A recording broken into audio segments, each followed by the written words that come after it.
Hello class 6 student, Bengali second language ক্লাসে আজকে আমরা উপস্থিত হয়েছি। আজকে আমাদের পাঠ রচনা বা এসে রাইটিং।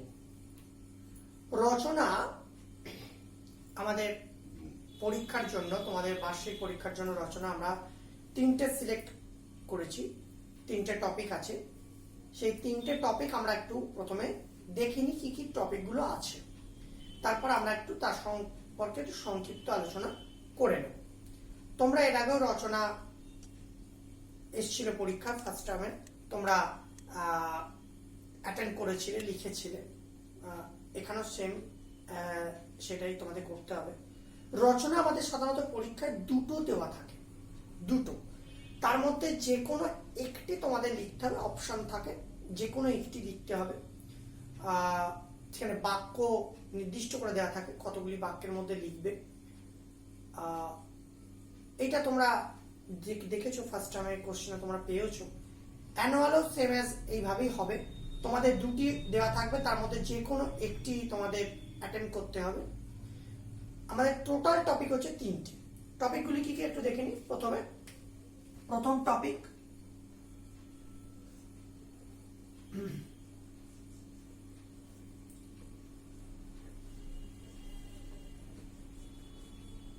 ঈশ্বরচন্দ্র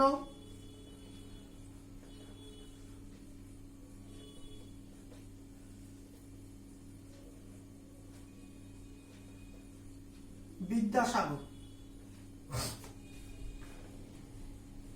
ঈশ্বরচন্দ্র বিদ্যাসাগর, এটি প্রথম টপিক। দ্বিতীয় টপিক আমাদের সর্বশিক্ষা অভিযান।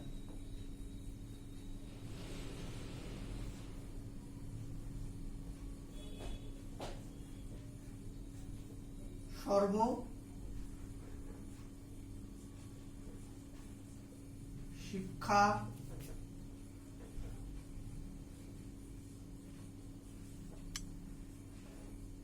অভিযান। তাহলে দ্বিতীয় টপিক কি হলো? সর্বশিক্ষা অভিযান। এবার তৃতীয় টপিক,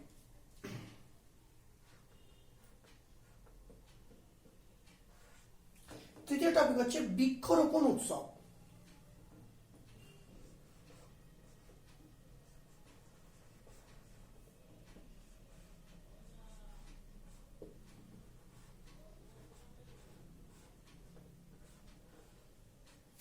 বৃক্ষরোপণ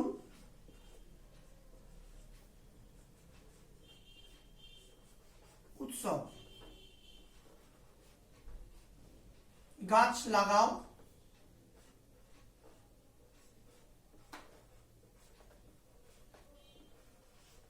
প্রাণ বাঁচাও। প্রাণ বাঁচাও, এইটা আমাদের টপিক। তার টোটাল তিনটে টপিক: ঈশ্বরচন্দ্র বিদ্যাসাগর, সর্বশিক্ষা অভিযান এবং বৃক্ষরোপণ উৎসব, গাছ লাগাও প্রাণ বাঁচাও।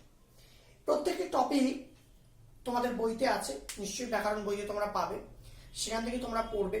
তোমরা চাইলে বাইরের থেকেও তোমরা পয়েন্টস কালেক্ট করতে পারো, সেগুলো তোমরা লিখতে পারো। সাধারণত আমাদের যদি রচনাগুলো কিভাবে করতে হবে বা কিভাবে পয়েন্টসগুলো একটু লিখলে ভালো হয়, তোমরা চাইলে অনুচ্ছেদ করে বা প্যারাগ্রাফ করেও লিখতে পারো, বা পয়েন্টস করে তোমরা লিখতে পারো, তাহলে তোমাদের সুবিধে, সেটাতে তোমাদের লিখলে ভালো হয় সেটাই। এবার আমরা প্রথম রচনাটি রয়েছে ঈশ্বরচন্দ্র বিদ্যাসাগর। ঈশ্বরচন্দ্র বিদ্যাসাগর রচনাটি লিখতে হলে কি কি আমাদের পয়েন্টস ফলো করতে হবে? প্রথমেই ভূমিকা,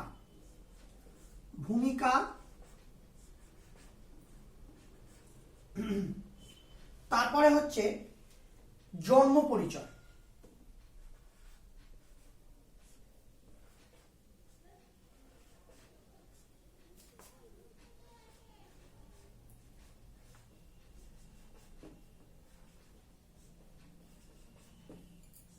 তারপরে হচ্ছে শিক্ষা জীবন ও কর্মজীবন,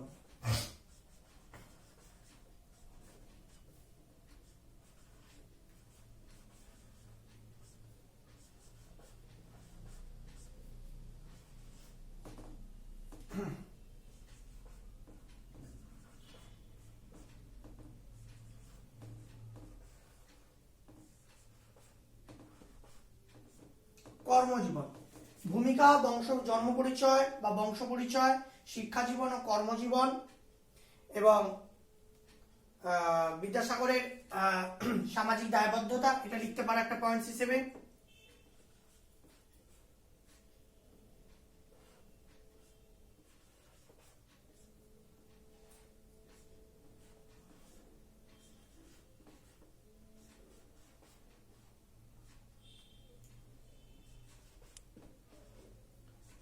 সামাজিক রূপে বিদ্যাসাগর।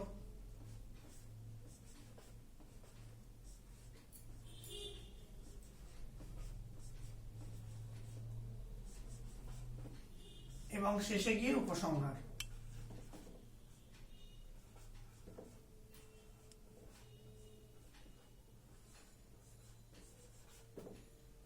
এইভাবে তোমরা এই পয়েন্টগুলো ফলো করলে তাহলে তোমাদের এই রচনাটা মোটামুটি একটা ঠিকঠাক প্রপারলি ঠিক জায়গায় দাঁড়াবে।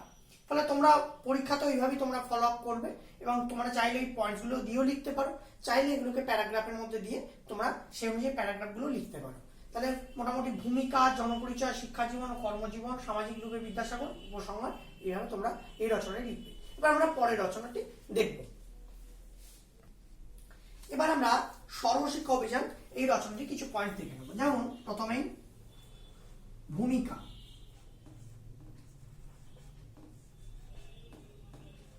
ভূমিকা, তারপরে হচ্ছে নিরক্ষরতা দূরীকরণ,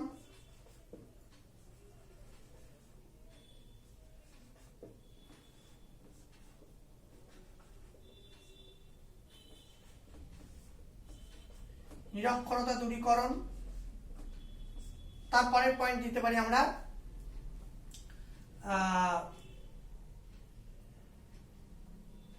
শিক্ষার বিকাশ,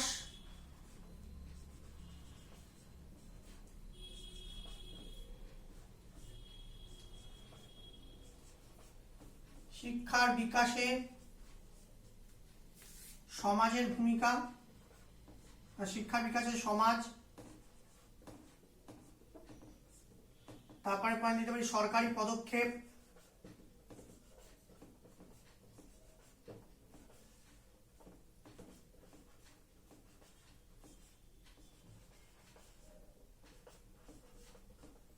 আর লাস্টে উপসংহার।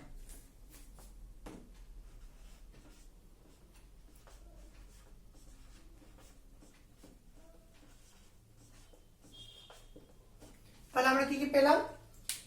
ভূমিকা, নিরক্ষরতা দূরীকরণ, শিক্ষার বিকাশে সমাজ, সরকারি পদক্ষেপ, উপসংহার।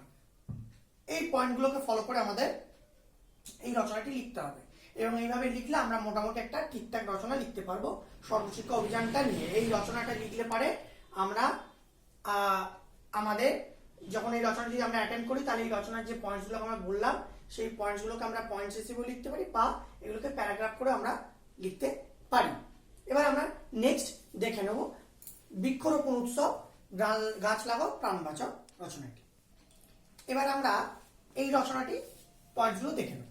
কি কি? প্রথমেই দেখছি ভূমিকা।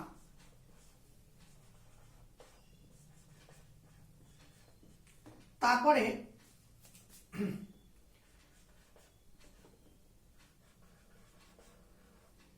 বৃক্ষরোপণের উপকারিতা, বৃক্ষরোপণের উপকারিতা।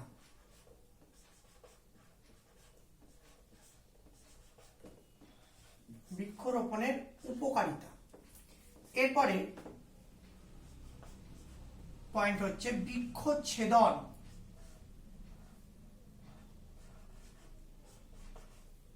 বৃক্ষচ্ছেদন প্রতিরোধে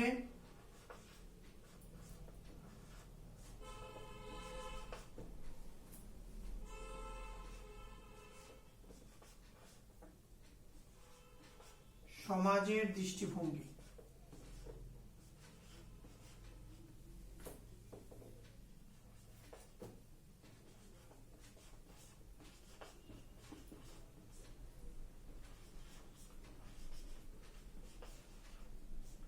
সমাজের দৃষ্টিভঙ্গি। তারপর হচ্ছে আমরা বলতে পারি যে তারপরে হচ্ছে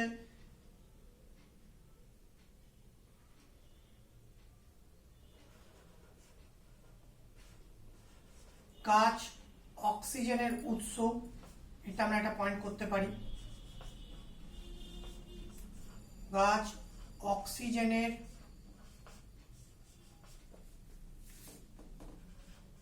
উৎস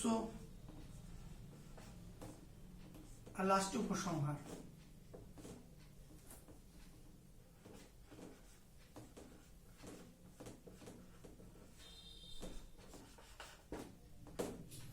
তাহলে আমরা দেখলাম যে এই রচনাটিতে আমরা যে পয়েন্টগুলো ব্যবহার করছি সেটা হচ্ছে প্রথমে যে ভূমিকা বা ইন্ট্রোডাকশন, তার বৃক্ষরোপণের উপকারিতা, বৃক্ষচ্ছেদন প্রতিরোধে সমাজের দৃষ্টিভঙ্গি, মানে কিভাবে বৃক্ষচ্ছেদনটাকে রোধ করা যায়, তাদের সমাজ কি ধরনের ভূমিকা নিচ্ছে, এগুলো আমাদের লিখতে হবে।